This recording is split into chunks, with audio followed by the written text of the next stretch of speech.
this seems to be a very special situation for this evening. A 4127. This is a GSA, Carson City, and this is NGC graded and yet is a GSA. So, and first off, the price very affordable, $399. But tell me a little bit about what we're seeing here, and it's very different than all the other coins we've seen tonight. It's certified. You see that blue band at the bottom, but what is this? What is GSA? Well, Morgan, you earlier I was telling you the story about the $2.9 million in the early 70s. Yes. That was actually part of the Nixon administration. Right. Yeah. The Nixon administration, exactly.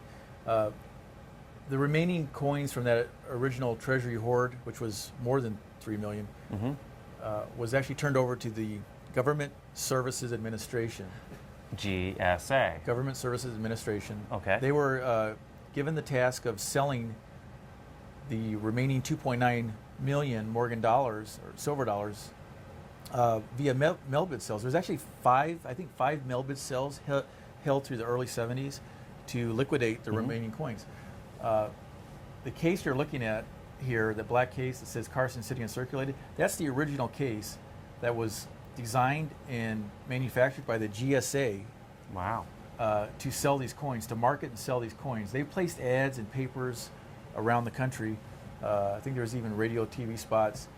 They were selling these coins, and I don't remember the price exactly, but I believe it was $30 to $40 a coin, somewhere in that range. To go back and buy those coins then, and especially these GSA holders, I've seen some stories, and I've seen the legends of the 1889, and some of the super key dates. This is one of those examples because NGC, it wasn't too long ago when they started to certify them inside these holders without having to crack them out and ruin that, not so much oxidation, but the historical significance of it being in the black holder. Exactly. Yeah, the holders are special. I mean, it's part of American history.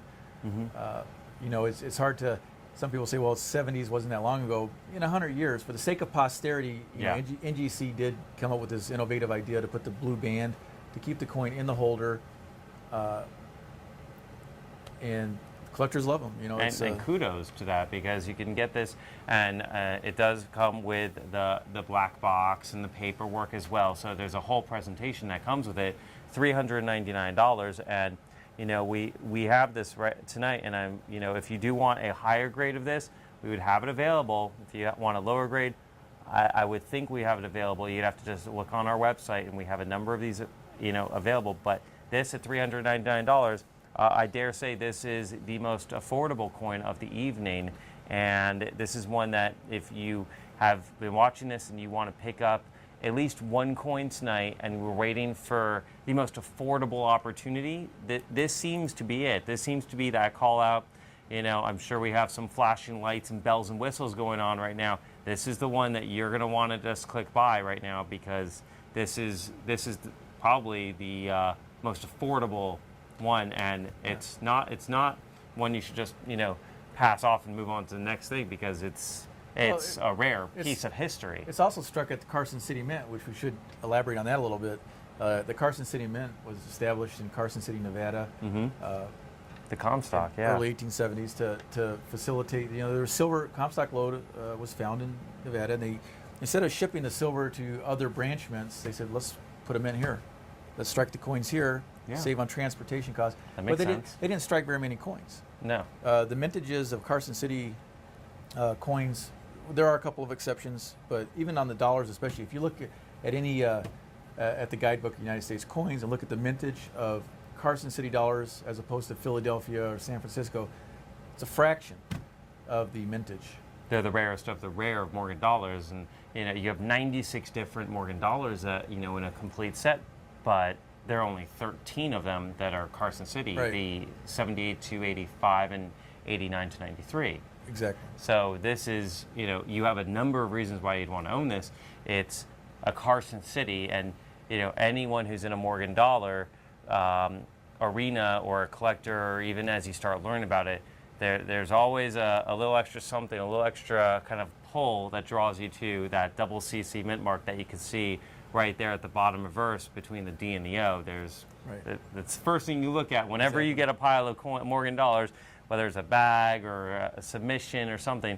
First thing you look at, you always look at the back. Just Exactly. for me, it's habit. You know, I could play with thousands of them, and I'll 50 years from now, I'll still be doing that same motion and kind And of. I know specialists in the field that they don't have to look at the back of the coin. They can look at the obverse, the front of the coin, and tell you where it was struck, what meant. Really. It's Oh. that's a eagle eye. It's, That's a very special person, you know, to be able to do that. I mean, and you know, that's why the Carson cities. I mean, people understand them. People snatch them up, and right now at $399, that's probably one of the steals of the night. Before we go to the next coin, Yes. we'll ask the audience at home to take a look at the surface quality of the finish of this coin. Note the frostiness throughout the coin, not Yes. just on the devices, but also the fields.